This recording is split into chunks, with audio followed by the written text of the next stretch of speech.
Hello friends, कैसे हो आप सब लोग।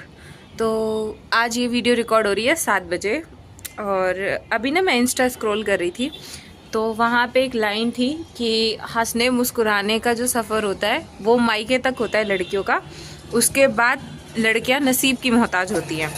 और ये बात कहीं ना कहीं बहुत सही भी है, क्योंकि जब एक लड़की अपने घर पे होती है, अपने मायके में होती है, हालांकि किस्मत वहाँ, नसीब और किस्मत वहाँ पे भी होता है उसका कि उसके पेरेंट्स उसको समझने वाले मिल रहे हैं या नहीं मिल रहे, उसको सपोर्ट करने वाले मिल रहे हैं या नहीं मिल रहे, या फिर उसकी चीज़ों को सपोर्ट करते हैं या नहीं करते, उसके ड्रीम्स के बारे में उसकी वैल्यू करते नहीं करते। तो ये सारी चीज़ें कहीं ना कहीं नसीब मायके में भी मैटर करता है।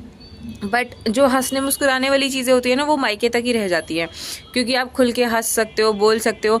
कई लड़कियों के लिए मायका भी एक ट्रॉमा ही होगा शायद, जिनके लिए ससुराल बहुत अच्छा मिल जाता है बाद में, भगवान जी उन पे कृपा कर देते हैं, तो उनका नसीब अच्छा रहता है तो उनको ससुराल अच्छा मिल जाता है। जितना मायके में उनकी एक्सपेक्टेशन होती है उतना उन्हें मायका अच्छा नहीं मिलता, लेकिन ससुराल बहुत अच्छा मिल जाता है।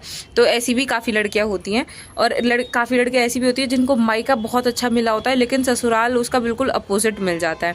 तो नसीब तो हर जगह मैटर करता है, बट जो ज़्यादा चीज़ नसीब पे डिपेंड करती है ना, वो शादी के बाद डिपेंड करती है। क्योंकि एक लड़की अपने मायके में रहती है, पैदा होती है, पलती है, बड़ी होती है, पढ़ती है, लिखती है, दोस्त बनाती है, सहेलियां बनाती है, अपना स्कूल लाइफ हो गई, कॉलेज लाइफ हो गई, अपना करियर के रिगार्डिंग हो गया, अपनी जॉब के रिगार्डिंग हो गया।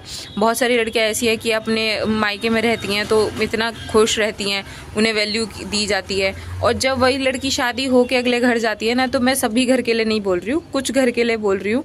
कुछ घर में ऐसा होता है कि उस लड़की के होना और ना होना सिर्फ एक नौकरानी के बराबर होता है।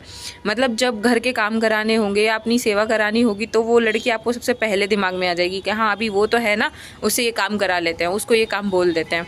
और जब वहीं कोई घर के इंपॉर्टेंट डिसीजंस लिए जा रहे होते हैं या फिर कुछ भी इंपॉर्टेंट डिस्कशन हो रहा होता है, तो वो लड़की को एकदम लेफ्ट आउट करा दिया जाता है, लेफ्ट आउट फील करा दिया जाता है कि तुम तो दूसरे घर से आई हो, इस घर के फैसले क्या तुम लोगी। तो ये बात सही है कि जो हंसने मुस्कुराने वाला सफ़र होता है वो मायके तक ही होता है, उसके बाद सारी चीज़ें नसीब पर निर्भर करती है। और एक और लाइन थी कि जो चीज़ें बिना हाथ जोड़े बिना मांगे मिल जाए वो सिर्फ पिता होता है, और वो मायके में होता है। तो इसीलिए लड़कियों, अगर आप अभी अपने मायके में हो और किसी भी चीज़ को लेकर आपके पेरेंट्स आपको मना कर रहे हैं, या फिर उनका वैसी कंडीशन नहीं है कि वो आपको उस चीज़ को करा सकें, अलाउ करा सकें, तो प्लीज़ उस पर गुस्सा होने की जगह ना उनकी चीज़ें समझ के उनके हिसाब से चीज़ें अडेप्ट करने की कोशिश करो। You are blessed if you have parents.